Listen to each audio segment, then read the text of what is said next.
അത് നമ്മുടെ വയനാട്ടിൽ പ്രശ്നം വരുന്നതിന് മുമ്പ് 5 ദിവസം മുമ്പ് CCTV എല്ലാം നശിച്ചുപോയി, അടിച്ചുപോയി.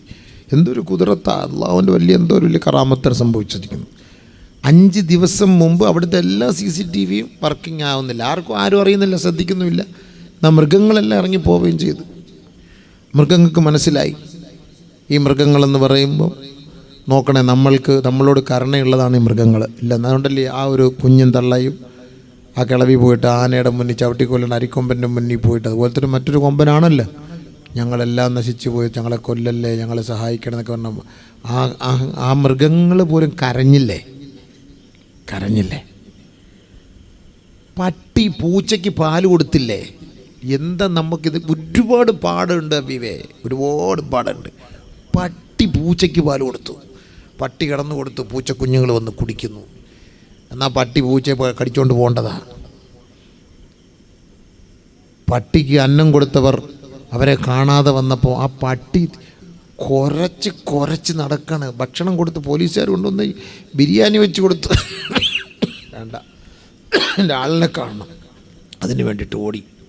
അവസാനം കണ്ടുപിടിച്ചപ്പോൾ ഇതുപോലൊരു സ്നേഹം. ഒന്ന് ആലോചിച്ച് നോക്കി. മൃഗങ്ങൾ. നബി സല്ലല്ലാഹു അലൈഹി വസല്ലമ തങ്ങളെ കണ്ടപ്പോൾ ഒരൊട്ടകം കരയുകയായി. ഒട്ടകം കരയുന്നു.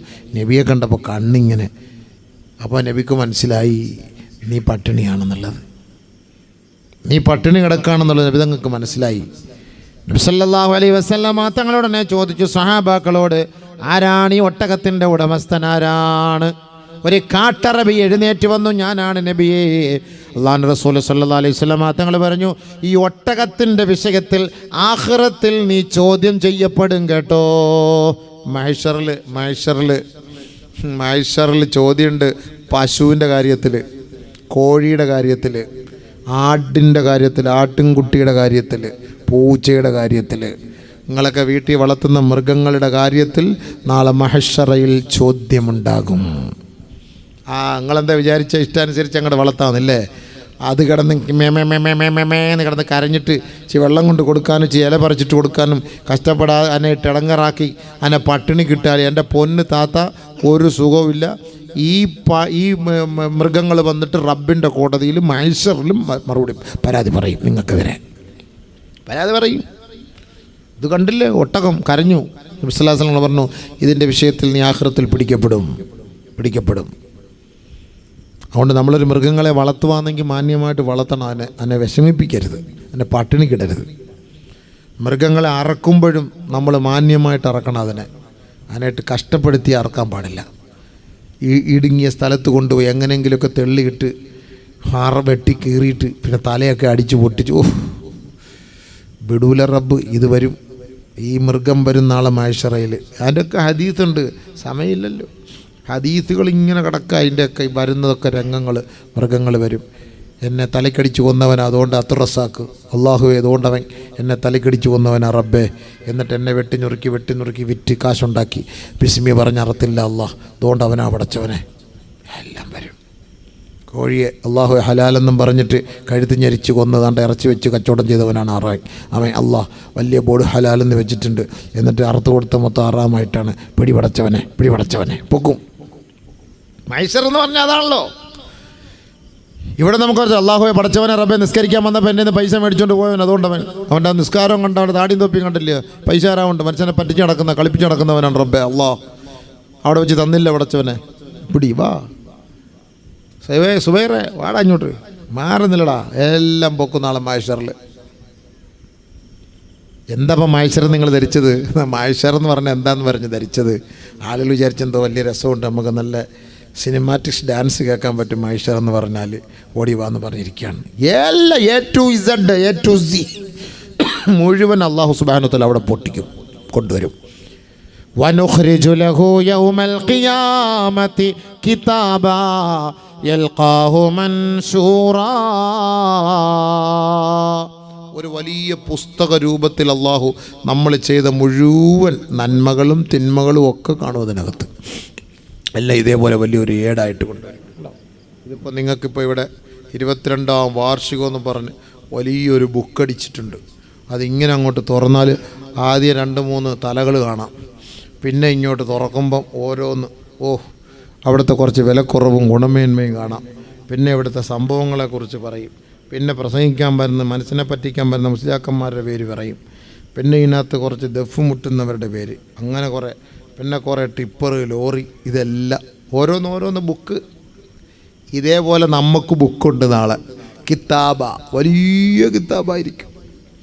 ഇതുകൊണ്ട് നമ്മുടെ മുന്നിൽ കൊണ്ടുവന്ന് വെക്കും. നമ്മളിപ്പോൾ കോടതിയിലെ കേസ്, ഇപ്പോൾ നമ്മുടെ മായതനിയുടെയൊക്കെ കേസ് നമ്മൾ വായിച്ചിട്ടില്ലേ, 25,000 പേജുള്ള കുറ്റപത്രം സമർപ്പിച്ചു എന്ന് വായിച്ചിട്ടില്ലേ? കോടതിയിൽ 25,000 പേജുള്ള, ഏത് കാലത്ത് വായിക്കാനത്? കോടതിയിൽ നിന്ന് വരുന്ന ബുക്ക് അങ്ങനെയാണ്. 5,000 പേജുള്ള 10,000 പേജുള്ള കുറ്റപത്രത മുന്നിൽ കൊണ്ടുവന്ന് സമർപ്പിച്ചിരിക്കുന്നു എന്ന് പറഞ്ഞതുപോലെ അല്ലാഹു സുബ്ഹാനഹു വ തആല ഒരു കിതാബാക്കി. കാരണം നമ്മൾ ഇത്രയും വർഷത്തിനുള്ളിൽ ചെയ്ത തെറ്റ് തിന്മകളും നന്മകളും എല്ലാം ഈ കിതാബായിട്ട് നമ്മുടെ മുന്നിൽ കൊണ്ടുവയ്ക്കും.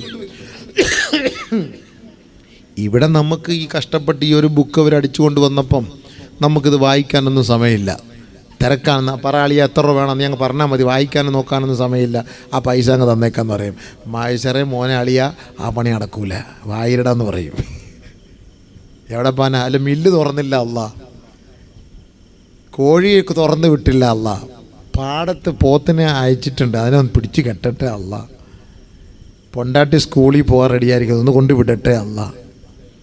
അവിടെ ഇതൊന്നും പറയാൻ വഴിയില്ല. അവിടെ വേറെ ജോലിയില്ല. അവിടെ നമ്മുടെ ജോലി ഹിസാബാണ്. അവിടെ ഹിസാബാണ് മാഷറിൽ ജോലി. ഇവിടെ നമുക്ക് വായിക്കാൻ സമയമില്ല. അവിടെ അള്ളാഹു നമ്മളോട് പറയും, ഇഖ്റ കിതാബക്, ഇഖ്റ കിതാബക്. നിന്റെ ഗ്രന്ഥമാണ്, നിന്റെ ഭാഗധേയമാണ്, നിന്റെ ഡിസ്കാണ്, നിന്റെ ചിപ്പാണിത്, വായിക്കടോ വായിക്കടോ. ووضع الكتاب فترى المجرمين مشفقين مما فيه ويقولون يا ويلتنا ما لهذا الكتاب لا يغادر صغيرة ولا كبيرة إلا أحصاها ووجدوا ما عملوا حاضرا ووجدوا ما عملوا حاضرا. നമ്മുടെ കിതാബ് നമ്മുടെ മുന്നിൽ വെക്കപ്പെടുമ്പോൾ പടച്ചവനെ ഭയഭക്തിയോടെ, പേടിയോടെ, ഭയവിഹ്വലതയോടെ അതിലേക്ക് നോക്കിയിട്ട് നമ്മൾ ദീർഘശ്വാസം വിട്ടിട്ട് വിളിച്ചു പറയും, യാ വൈലതനാ, ഞങ്ങളുടെ നാശമേ, ഞങ്ങളുടെ നഷ്ടമേ. ലാ യുഗാദിറു സഗീറതൻ വലാ കബീറതൻ ഇല്ലാ അഹ്സാഹാ. ഒരു വള്ളി പുള്ളി പോലും വിടാതെ പടച്ചുറപ്പേ, അത് മുഴുവനും നീ ഇതിൽ രേഖപ്പെടുത്തിയിട്ടുണ്ടല്ലോ അല്ലാ. വവജദൂ മാമിലൂ ഹാളിറാ. അവർ ചെയ്തത് മുഴുവനും അവരുടെ മുന്നിൽ ഒരു ഡിസ്ക് രൂപത്തിൽ, LCD രൂപത്തിൽ അല്ലാഹു റബ്ബുൽ ഇസ്സത്ത് അവരുടെ മുന്നിൽ വെളിവാക്കി കൊടുക്കുമത്രേ. പോയില്ലേ?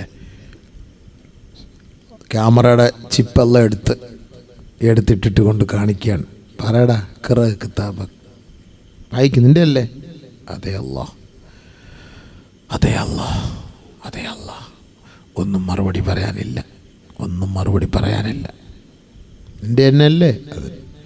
നിൻ്റെ മുഖം തന്നെയാണല്ലോ. അതെ അല്ലാഹ്. നീ പോയതല്ലേ ഇത്? അതെ. ആ സ്കൂളിൻ്റെ പിറകെ വെച്ച് സംഭവിച്ചു, ആ കോളേജിൽ വെച്ച്, ആ വണ്ടി വെച്ച്. പ്ലീസ് പരസ്യപ്പെടുത്തല്ലേ അല്ലാഹ്. ഒന്ന് പൊരുത്തപ്പെട്ടതാ അല്ലാഹ്, ഒന്ന് മാപ്പാക്കിത്താ അല്ലാഹ്. അവിടെ പോയി പറയാൻ പറ്റൂല, ഇവിടെ വെച്ച് ഡിലീറ്റ് ആക്കിക്കോ. അവിടെ അതിനുള്ള സമയമില്ല. മലക്കുകൾ മറ്റേ അമ്പും ബില്ലോട്ടിരിക്കുകയാണ് കുത്താൻ വേണ്ടിയിട്ട്. ഇവിടെ പൊരുത്തപ്പെടാനൊക്കെ അവിടെ ഇനി അള്ളാഹായിട്ട് അറിഞ്ഞു വല്ലതും പൊരുത്തപ്പെട്ടെന്നാൽ പൊരുത്തപ്പെട്ട്, അല്ലാതെ നടക്കൂല. ഇവിടെ വെച്ച് ഡിലീറ്റ് ആക്കിക്കോ, ഇവിടെ വെച്ച് ഡിലീറ്റ് ആക്കിക്കോ. അവിടെ പോകുമ്പോൾ ഇതിനകത്ത് ഒന്നും കാണൂല, ക്ലിയർ ചാറ്റായിരിക്കും. ഇവിടെ വെച്ച് കരയണം രാത്രി എഴുന്നേറ്റ്, അല്ലെങ്കിൽ പോയി സംഭവം. ഇതെല്ലാം കാണുമെന്ന്, അതൊക്കെ ഖുർആനല്ലേ. വജദൂ മാഅമിലു ഹാളിറ. وقالوا لو كنا نسمع أو نعقل ما كنا في أصحاب السعير. അല്ലാഹുവേ, അന്ന് പറഞ്ഞത്, അന്ന് പ്രഭാഷണത്തിലൂടെ പറഞ്ഞത്, അന്ന് ഖുർആൻ ഓതിയപ്പോൾ അതിൻ്റെ അർത്ഥം വെച്ചത്, അന്ന് ഞങ്ങളത് കേട്ടിരുന്നെങ്കിൽ മാ കുന്നാ ഫീ അസ്ഹാബിസ് സഈർ, ഈ കത്തിജ്വലിക്കുന്ന നരകാഗ്നിയിലേക്ക് നാദാ ഞങ്ങൾ വീഴുമായിരുന്നില്ല. അല്ലാഹ് അവിടെ പറയും. പക്ഷെ അവിടെ പറഞ്ഞിട്ട് കാര്യമില്ലല്ലോ. അതുകൊണ്ടാണ് ഞാൻ പറഞ്ഞത് മുസ്ലിമീങ്ങൾക്ക് ആഖിറത്തെക്കുറിച്ച് വിശ്വാസമില്ല. അവിടെ പറഞ്ഞിട്ട് കാര്യമില്ല, ഇവിടെ നമ്മൾ പറയണം. കല്ലാ ഇദാ ദുഃഖത്തിൽ അർളു ദക്കൻ ദക്കാ വജാഅ റബ്ബുക വൽ മലകു സഫൻ സഫാ وجيء يومئذ بجهنم يومئذ يتذكر الإنسان وأنى له الذكرى. ആ നരകത്തിൻ്റെ ക്ഷോഭവും പ്രകമ്പനവും നീ കേൾക്കാതിനെ കെട്ടിവലിച്ച് നിന്റെ മുന്നിലേക്ക് കൊണ്ടുവരുമ്പോ യതദക്കറുൽ ഇൻസാൻ, മനുഷ്യനൊന്ന് ചിന്തിക്കും, അല്ലാ ഇതിലേക്ക് എന്നെ എറിയാൻ പോവുകയാണോ? അല്ലാ ചെയ്തു പോയ അപരാധമാണ്, തെറ്റ് സംഭവിച്ചു പോയി റബ്ബേ, പൊരുത്തം തരണേ അല്ലാ. ഞാൻ ആ തെറ്റ് ചിന്തിക്കുന്നു പടച്ച റബ്ബേ. അല്ലാ ചോദിക്കുന്നു ഫന്നാ ലഹു ദിക്റാ. അവിടെ വെച്ച് ആ നരകം കണ്ടിട്ട് നീ ചിന്തിച്ചിട്ട് ഒരു പുണ്യവുമില്ല സഹോദരാ. ഫന്നാ ലഹു ദിക്റാ മാഫി ഫൈദ ഖലാസ് കുല്ലും ദുനിയ ഖലാസ് ഹിന മാഫി ഹിന ആലത്തൂൽ ലർബ്, ഇടി ഇടി ഇടി ഇടി ഇടി എല്ലാം അവിടെ വെച്ച് തന്നെ ചോദിക്കാനുള്ളതൊക്കെ ദുനിയാവി വെച്ച് ചോദിച്ചു. എത്ര വലിയ തെറ്റാണെങ്കിലും അള്ളാഹ് പൊരുത്തപ്പെട്ടരും, പേടിക്കണ്ട. ഇല്ലാ മൻ താബ വആമന വഅമില അമലൻ സാലിഹാ ഫഉലൈക യുബദ്ദിലുല്ലാഹു സയ്യിആതിഹിം ഹസനാത്ത്. അല്ലാഹു അക്ബർ. എത്ര വലിയ കരുണയുള്ള തമ്പുരാൻ. എന്താ പറഞ്ഞറിയോ? എത്ര വലിയ കരുണയുള്ള തമ്പുരാൻ. നമ്മൾ 100 വ്യഭിചരിച്ചു, 1000 ലിറ്റർ വെള്ളം അടിച്ചു, പടച്ച റബ്ബിനോട് വന്ന് പറഞ്ഞു, യാ റബ്ബ് ചെയ്തു പോയി, പൊരുത്തം തരണം, ഇനി ഇല്ല റബ്ബേ. ഈ 1000 ലിറ്റർ മദ്യം, 1000 ലിറ്റർ സംസം വെള്ളം നീ സദക്ക ചെയ്തതിൻ്റെ കൂലിയായിട്ട് അള്ളാഹ് എഴുതി തരും. 1000 പ്രാവശ്യം വ്യഭിചരിച്ചെങ്കിൽ 1000 റക്അത്ത് നീ നിസ്കരിച്ചതിൻ്റെ ഫലമാക്കി അള്ളാഹ് അത് മാറ്റിത്തരും. ഖുർആൻ പറഞ്ഞ വാക്കാണ്. നമ്മുടെ തൗബ എന്ന് പറഞ്ഞതാണ്. ഞാൻ ചെയ്തു പോയ എത്ര വലിയ അപരാധമാകട്ടെ, ആ അപരാധം അള്ളാഹ് തിരിച്ചിട്ടിട്ട് ഫൗലായിക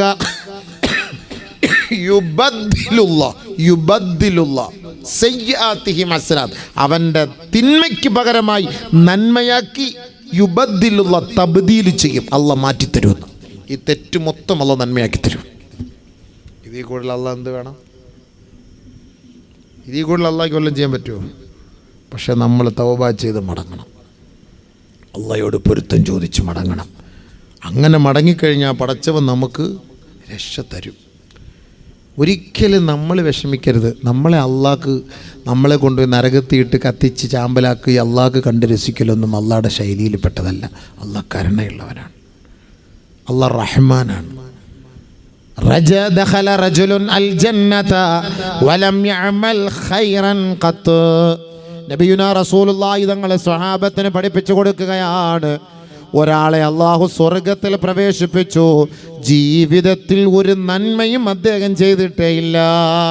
അങ്ങനെ ഒരാളെ അള്ളാഹു സ്വർഗത്തിൽ പ്രവേശിപ്പിച്ചതായിട്ട് ആദരവായ റസൂലുള്ളാഹി തങ്ങളെ സ്വഹാബാക്കളെ അറിയിച്ചു കൊടുക്കുകയാണ്. എന്താണ് അദ്ദേഹം ചെയ്ത നന്മയെന്നറിയുവോ? അള്ളാഹുവിൻ്റെ മുന്നിൽ സുജൂദ് ചെയ്യാത്ത ഒരു വ്യക്തിയാ, ജനങ്ങളെല്ലാം നടുറോഡിൽ ശങ്കിച്ച് നിൽക്കുമ്പോൾ ഒരു വടവൃക്ഷം വീണ് കിടക്കുകയാണ്. ജനങ്ങൾക്ക് യാത്രയ്ക്ക് തടസ്സമായി നിന്ന ആ മരത്തെ വെട്ടിമുറിച്ചു മാറ്റിയിട്ട് ഗതാഗത തടസ്സം നീക്കി ഗതാഗത യോഗ്യമാക്കി കൊടുത്ത ഒരാളെ, ജീവിതത്തിൽ വേറെ നന്മ ചെയ്യാത്ത ആ മനുഷ്യനെ അള്ളാഹു സ്വർഗത്തിൽ പ്രവേശിപ്പിച്ചു എന്ന് നബിയുന ഹബീബുന റസൂലുള്ളാഹി സ്വല്ലല്ലാഹു അലൈഹി വസല്ലം. ഒരു ചെറിയ നന്മ, റോഡിൽ കിടന്ന ഒരു മരം ആരും എടുക്കാനോ അത് വെട്ടി മാറ്റാനോ ഒന്നും തയ്യാറായില്ല. ജനങ്ങൾക്ക് പോകാനും കഴിയുന്നില്ല. ആളുകളൊക്കെ പേടിച്ച് നിന്നു.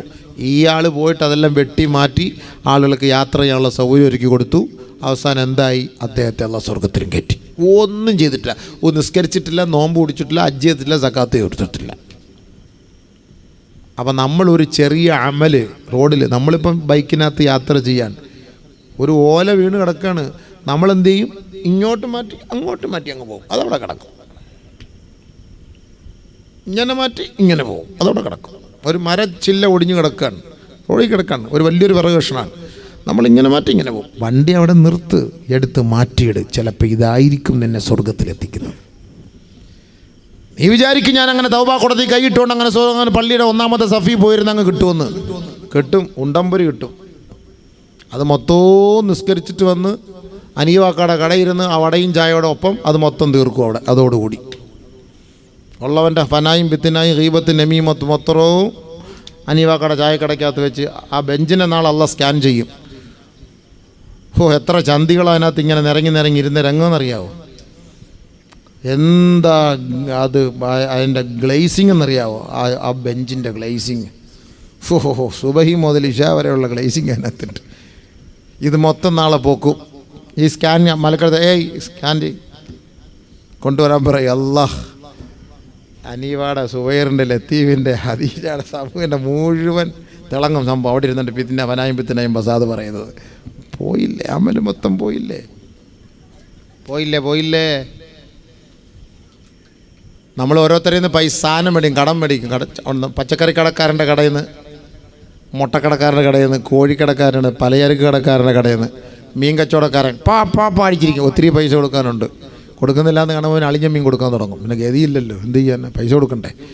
ഇതൊന്നും കൊടുക്കാതെയാണ് ഇവിടെ നിസ്കാരം. ഭയങ്കര നിസ്കാര വിവാദത്താണ്. എന്നിട്ട് മരിച്ചുപോയി. പൊരുത്തപ്പെട്ട് തരുമോ ഈ കടക്കാരൻ? അവൻ കഷ്ടപ്പെട്ട് പൈസ ഉണ്ടാക്കി കൊണ്ടുവന്ന് ത്യാഗം സഹിച്ചിട്ട് അവൻ നടത്തിയ കച്ചവടമാണ്. ആ കച്ചവടത്തിൽ നിന്ന് സാധനം വാങ്ങിക്കൊണ്ടുപോയി നിൻ്റെ മക്കളെ നീ തീറ്റിച്ച്, അവൻ്റെ ഹക്കാത്. അവൻ്റെ പച്ചക്കറിയുടെയും കോഴിയുടെയും പൈസ നീ കൊടുത്തിട്ടില്ല.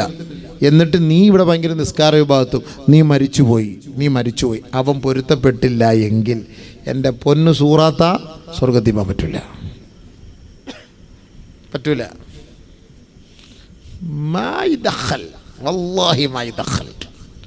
കയറ്റിവിടൂല. അല്ലോ ഞാൻ നിസ്കരിച്ച് കല്ലിവല്ലി നിൻ്റെ നിസ്കാരം, ഞാൻ ഖുർആനോദി കല്ലിവല്ലി നിൻ്റെ ഖുർആനോദി. അള്ളാഹുവേ ഞാൻ 30 നോമ്പ് 60 നോമ്പ് പിടിച്ച് 60 അല്ല 100 നോമ്പ് പിടിച്ചിട്ട് നീ കാര്യമില്ല, മാറ്. വല്ലവൻ്റെയും പൈസ നിൻ്റെ കയ്യിലല്ലേ? അവൻ്റെ വെണ്ടയ്ക്കായ നിൻ്റെ മക്കളുടെ വയറ്റിൽ കിടക്കുന്നത്, അവൻ്റെ അമരയ്ക്ക നിൻ്റെ മക്കളുടെ വയറ്റിൽ കിടപ്പുണ്ട്. അവൻ കഷ്ടപ്പെട്ട് പൈസ എടുത്ത് കട തുടങ്ങിയതാണ്.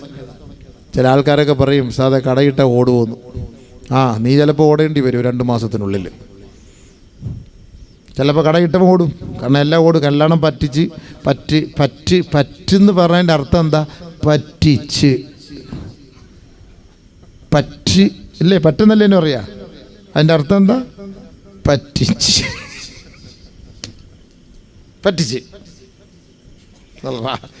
നല്ല കറിയായിരുന്നു, അത് പറ്റിച്ചെടുക്കാന്ന് പറഞ്ഞാൽ എന്താ? വെള്ളമൊക്കെ ഒരുപാട് ഉണ്ടായിരുന്നു, ഒന്നുമില്ലാതെ പറ്റിച്ച്. അതൊന്നുകൂടെ നല്ല മലയാളത്തിൽ പറഞ്ഞാൽ വറ്റിച്ച് എന്ന് പറഞ്ഞാൽ ഒന്നുമില്ല, വറ്റിച്ചെടുത്ത് കളഞ്ഞ അളിയ. ഒന്നുകൂടെ നല്ല മലയാളത്തിൽ പറഞ്ഞാൽ അളിയ തേച്ചളിയ. ഒരു വല്ലാത്ത തേപ്പായിപ്പോയി അളിയാത്. കറക്റ്റല്ലേ? അതാണ് അതിൻ്റെ അർത്ഥം. പക്ഷേ ഇയാൾ മൈസറിൽ വരാൻ വേണ്ടി പോവാ.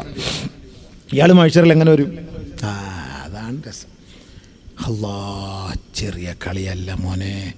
നെത്തോലി ചെറിയ മീനല്ല കേട്ടോ, നെത്തോലി ചെറിയ മീനല്ല. സാധേ ബക്കറ്റ് വല്ലതും ഉണ്ടോ?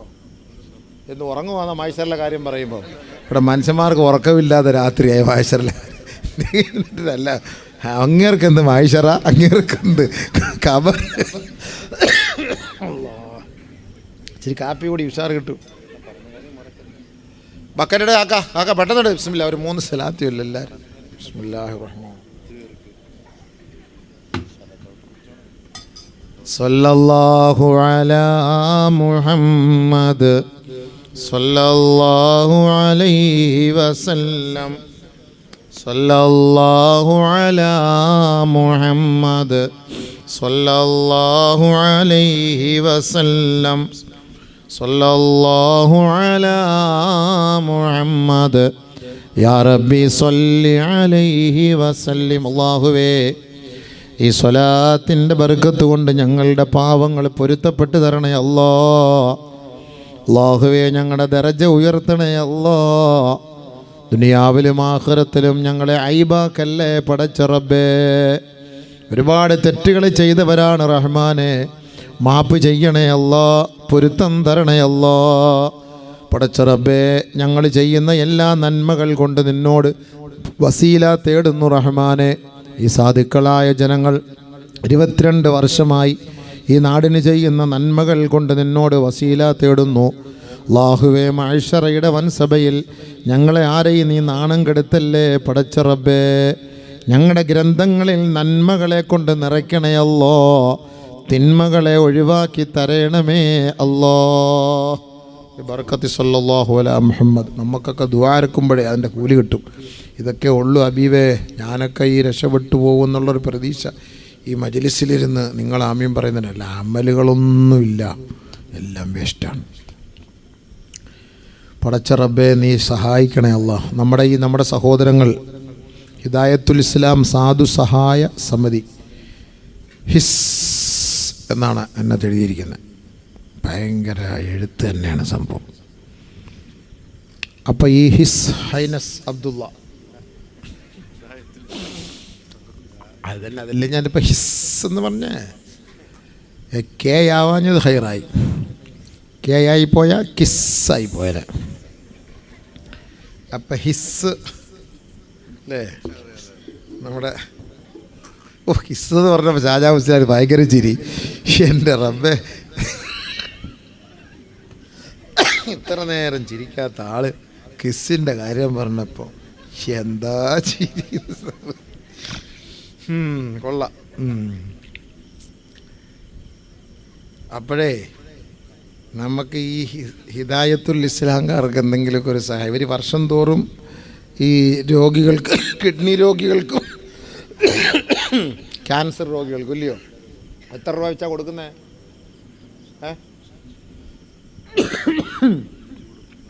10 കൊടുക്കും, 15 കൊടുക്കും, അങ്ങനെ ഓരോരോ അസുഖങ്ങൾ ഇപ്പോഴത്തെ നിങ്ങൾക്ക് അറിയാമല്ലോ. അള്ളാഹുവെ പടച്ചവൻ കാത്തിരക്ഷിക്കട്ടെ, അള്ളാഹു കാത്തിരക്ഷിക്കട്ടെ. ആമീൻ പറ. ഒരു രോഗം ക്യാൻസറൊക്കെ വന്നാൽ എന്താണെന്നറിയോ? അള്ളാഹുവെ റബ്ബേ, പെട്ടെന്ന് പെട്ടെന്ന് അടിച്ച് പോവാണ് ആളുകൾ. പെട്ടെന്ന് ചെറുപ്പക്കാരൊക്കെ പെട്ടെന്ന് അടിച്ചു പോവാണ്. ഇപ്പോൾ ചങ്ങനാശ്ശേരി ചങ്ങാതി 38 വയസ്സ് ഇരുന്നിരിപ്പി മരിച്ചു. എന്താ ഇപ്പോൾ ഒരാൾ ഇപ്പോൾ ഇന്നലെ ഞാൻ കൊല്ലം ഇവിടെ കല്ലമ്പല ഡീസൻ്റ് മുക്കൽ പ്രസംഗിക്കാൻ 27 വയസ്സ്, നല്ല ചെറുപ്പക്കാരൻ, 27 വയസ്സ്, സമ്പത്തൊക്കെ ഉണ്ട്, പെട്ടെന്ന് മരിച്ചു. അള്ളാഹു പുറത്തു കൊടുക്കട്ടെ, പുറത്തു കൊടുക്കട്ടെ. നമ്മുടെ സുഹൃത്ത്, നമ്മുടെ സൺ അദ്ദേഹത്തിൻ്റെ അളിയൻ ഈ കഴിഞ്ഞ ദിവസം കരുവാറ്റായിൽ വെച്ചൊരു അപകടം ഉണ്ടായി. മോളുടെ കല്യാണത്തിന് വന്ന വാപ്പായും മോളും എന്നാ വലിയ അപകടവുമല്ല നോക്കണേ. ആ വാപ്പായും മോളും, ആ മോൻ ഇവിടെ ഇരിപ്പുണ്ട്, അദ്ദേഹത്തിൻ്റെ മകൻ വന്നിട്ടുണ്ട്, അദ്ദേഹത്തിൻ്റെ അളിയൻ വന്നിട്ടുണ്ട്. അള്ളാഹുവേ പടച്ചവനെ, അവരെ നീ സ്വർഗത്തിലെത്തിക്കണേ അല്ലാഹ്. ആ മോളെയും ആ പിതാവിനെയും സ്വർഗലോകത്ത് ഞങ്ങളീ ചെയ്യുന്ന ദുആ അവർ കേട്ട് ചിരിക്കണേ പടച്ചവനെ. അള്ളാഹുവേ, അദ്ദേഹത്തിൻ്റെ ഭാര്യയ്ക്ക് നീ നല്ല ആഫിയത്ത് കൊടുക്കണേ അല്ലാഹ്, മനസ്സമാധാനം കൊടുക്കണേ അല്ലാഹ്, മനസ്സമാധാനം കൊടുക്കണേ അല്ലാഹ്. എത്ര വലിയൊരു മകളുടെ കല്യാണം കണ്ട് സന്തോഷിക്കാൻ വേണ്ടി കൊതിച്ചിരുന്ന ഒരു ഉമ്മയാണല്ലോ. പക്ഷെ അള്ളാഹുവിൻ്റെ തീരുമാനം, നമുക്കിതൊന്നും പറയാൻ പറ്റില്ല, മനുഷ്യൻ്റെ അവസ്ഥ ഇതാണ്. അള്ളാഹുവെ റബ്ബെ, കരുണയുള്ളവനെ, നിൻ്റെ അർശ് കുർസിയുടെ ബർക്കത്ത് കൊണ്ട് ആ ഉമ്മാക്ക് നല്ല സമാധാനം നീ കൊടുക്ക് പടച്ചവൻ. ആ മോനെ നീ സ്വാലിഹാക്കി ഹാഫുള്ളാക്കി ആലിമാക്കി അതിൻ്റെ പൂർണ്ണ ഉത്തരവാദിത്വത്തോടെ വളർത്തിയെടുക്കല്ല. ഒരു മോളുണ്ട്, ആ മോളെ നീ നല്ല രീതിയിൽ അള്ളാഹുവെ നീ വിവാഹം കഴിപ്പിച്ച് അയക്കണേ പടച്ചവനെ. ഒരു കുറവും ആ വീട്ടിലും ആ കുടുംബത്തിലും നീ കൊടുക്കല്ലേ പടച്ചവനെ. സന്തോഷം കൊണ്ട് നീ അനുഗ്രഹിക്കണേ പടച്ച. യാ അല്ലാഹ്, ഇതുപോലുള്ള പെട്ടെന്നുള്ള മരണം അതിൽ നിന്ന് ഞങ്ങളെ നീ കാത്തുരക്ഷിക്കണേ റബ്ബേ, കാത്തുരക്ഷിക്കണേ റബ്ബേ, കാത്തുരക്ഷിക്കണേ റബ്ബേ. അപ്പോൾ ഈ സദഖകളൊക്കെ വലിയ ബർക്കത്ത് ചെയ്യും, വലിയ ഗുണം ചെയ്യും. അപ്പോൾ നമ്മുടെ ഈ സംഘടനയിൽപ്പെട്ടവർ അടുത്ത വർഷത്തേക്ക്, ഇപ്പോൾ ഇവിടെ ഇന്ന് ഒരുപാട് സഹായങ്ങൾ കൊടുത്തു ഇല്ലേ? അത് കഴിഞ്ഞ വർഷം നിങ്ങൾ വാങ്ങിയ പിരിച്ച പൈസയാണ് ഇല്ലേ? ഈ വർഷം ഇനി കിട്ടാനുണ്ടോ? ഒരുപാട് കിട്ടാനുണ്ട്. ഞാനിപ്പോൾ ഇതിലെ വള്ളിത്തുണ്ടി പ്രസംഗിക്കാൻ പോയപ്പോൾ ഉസ്താദ് വായ്ദ ഒന്നും ചെയ്യണ്ട, കിട്ടുന്നത് പോയി തരുന്നവർക്ക് ഉള്ളത് ഇനി മേടിച്ചാൽ മതി എന്ന് പറഞ്ഞു. ഈ വായ്ദ ചെയ്ത് വെച്ചിരുന്നിട്ടൊന്നും വലിയ കാര്യം. ഞാനീ പറഞ്ഞ പോലെ അതാ നാളെ മായ്ശറെ പിന്നെ കൊണ്ടുവരേണ്ടി വരും. നമ്മൾ പേഴ്സും ഇല്ലാതെയൊക്കെയാണ് വരുന്നത്. ചട്ടിയും പനിയനും എല്ലാം അവർ ഊരിക്കളയും ചെയ്യും. പോക്കറ്റൊന്നും കാണത്തില്ല, മയ്യത്ത് തുണിക്കാതെ എവിടെ കയറ്റിക്കൊണ്ട് വരേണ്ട പൈസ മായ്ശറയിൽ അതൊന്നും കൊണ്ടുവരില്ല. അതുകൊണ്ട് കൊടുക്കാൻ പറ്റുന്നത് നിങ്ങൾ ബാക്കി കടവിടരുത്. അതാണ് മഹേശ്വരയുടെ സംഭവം. 2 ദിവസം വെച്ചാലേ ഈ വിഷയം. 2 ദിവസത്തിൽ അവിടെ തീരാൻ 12 കൂട്ടങ്ങളുണ്ട് എഴുന്നേറ്റ് വരുന്ന രംഗങ്ങളൊക്കെ. അതിനൊക്കെ ഇപ്പോൾ പറയാനും സമയമൊന്നുമില്ല. പിരിവില്ലാതെ പ്രസംഗം ഒരു 2 മണിക്കൂർ വെച്ചൊരു 3 ദിവസം വെച്ചാൽ നമുക്ക് റാഹത്തായിട്ട് നല്ല പ്രസംഗിച്ച് തരും. അതാണ് അതിൻ്റെ കറക്റ്റ്, ഇല്ലയോ? അല്ല ഈ പിരിവിൻ്റെ കൂടെ എല്ലാം കൂടെ നടക്കൂലല്ലോ. അപ്പോൾ അതുകൊണ്ട് ഇൻഷാ അള്ളാഹ് നമുക്ക് നാളെ മാശറയിൽ രക്ഷപ്പെടാനുള്ള വഴി, നമ്മുടെ ജീവിതത്തിൽ എന്തെങ്കിലുമൊക്കെ ചെയ്തിട്ടുണ്ടെങ്കിൽ അതൊക്കെ സദഖ ചെയ്ത് ഡിലീറ്റ് ആക്കാൻ പറ്റും. അപ്പോൾ ബാക്കി വെക്കരുത്. ഞാൻ നാളെ 2000 രൂപ കൊടുക്കാമെന്ന് പറഞ്ഞിട്ട് അത് കൊടുക്കാതെ നമ്മുടെ മയ്യത്തുങ്കര പള്ളിയിൽ കൊണ്ടടക്കിയാൽ ഈ 2000 രൂപ കൊടുക്കാത്തിടത്തോളം കാലം സ്വർഗത്തിൽ കയറാൻ പറ്റില്ല. ഹദീസുണ്ട്. ഞാൻ 100 വേണമെങ്കിൽ 100 ഹദീസ് ഞാൻ ഇൻഷാ അല്ലാഹ് അള്ളാഹുവിൻ്റെ ഖുദ്റത്തുകൊണ്ട് ഞാൻ ഓതിത്തരാം. വേണമെങ്കിൽ ആ വിഷയത്തിൽ വെറുതെ ഒന്നുമില്ല. 1 ദിർഹം 1 രൂപ കൊടുക്കാത്തതിൻ്റെ പേരിൽ അള്ളാഹു സ്വർഗം കൊടുക്കാത്ത എത്രയോ പേരുണ്ട്, അറിയോ? അങ്ങനെ ഒരുപാട് സംഭവങ്ങളുണ്ട്. എത്രത്തോളം എന്ന് വെച്ചാൽ ഒരു സഹാബിയുടെ ചരിത്രം പറയുന്നുണ്ട്. പല്ലുകുത്തി ഒരാളുടെ കുറേ സാധനം ലോഡ് ചെയ്ത് പോവുമായിരുന്നു. അങ്ങനെ ലോഡ് ചെയ്ത് അവിടെ കൊണ്ട് വെച്ചു. അപ്പോൾ കുറേ സമയമായപ്പോൾ ഇങ്ങനെ കാത്തിരുന്നപ്പോൾ അതിൽ നിന്ന് ഒരു കമ്പ് ഓടിച്ച് അദ്ദേഹം പല്ലുകുത്തി കൊണ്ടുവന്ന സാധനം അയാളുടെ അല്ല, വേറെ ആളുടെ സാധനമാണ്. ആ പല്ലുകുത്തിയുടെ പേരിൽ ഇദ്ദേഹത്തിന് സ്വർഗത്തിൽ കയറാൻ പറ്റാതെ അവിടെ ഇരിക്കുകയാണ്. എന്ത് ചെയ്യാനാ സംഭവം? അതിൽ നിന്ന് ഒടിച്ച് പോലെ. അപ്പോൾ നമ്മളൊക്കെ ഹോട്ടലിൽ കയറിയിട്ട് ഒരു കമ്പെടുക്കാനേ അവകാശം, ഒരു സ്റ്റിക്ക് ഇല്ലേ, ഒരെണ്ണം എടുക്കാനേ അവകാശമുള്ളൂ. നമ്മളൊരു 3-4 എടുത്ത് പോക്കറ്റിൽ വെക്കും, എന്നിട്ട് കുത്തിക്കൊണ്ട് നടക്കും. ഈ ഒരെണ്ണം പോയിട്ട് 4 എണ്ണത്തിന് മറുപടി നാളെ പറയണം. 4 എണ്ണം കൊണ്ടുവരണം നാളെ. നാളെ കമ്പ് കൊണ്ടുവരണം. 1 സ്പൂണ് അവിടെ വെച്ചേക്കും. ഈ ജീരകവും വല്ല മിഠായി എല്ലാം കൂടെ 1 സ്പൂൺ ഇടാൻ നമ്മൾ വാരി അങ്ങ് ഇടുമല്ലേ. അവൻ എന്താ പറയണ, പണ്ടാരക്കാലം മൊത്തം തീർത്ത് കളയല്ലോ ഇപ്പോൾ. അതുകൊണ്ട് ചിലവന്മാർ അതെടുത്ത് അടിയിൽ വെക്കും. നമ്മൾ നാട്ടുകാരെ പോകുന്നതെന്ന് അറിയുമ്പോഴറിയാം, അള്ളാഹ് ചോറിനേക്കാളും കൂടുതൽ ഇതാ തിന്നുന്നത്, എടുത്ത് അടിയിൽ വെക്കും. അപ്പം ഇതുകൊണ്ട് ഇതൊക്കെ നാളെ ഹിസാബ് വരും. അവരുടെ പൊരുത്തമില്ല, നമ്മൾ വാങ്ങരുത്. ഒന്നുകൂടെ വേണോ സഹോദര? 1 സ്പൂൺ എടുത്തു.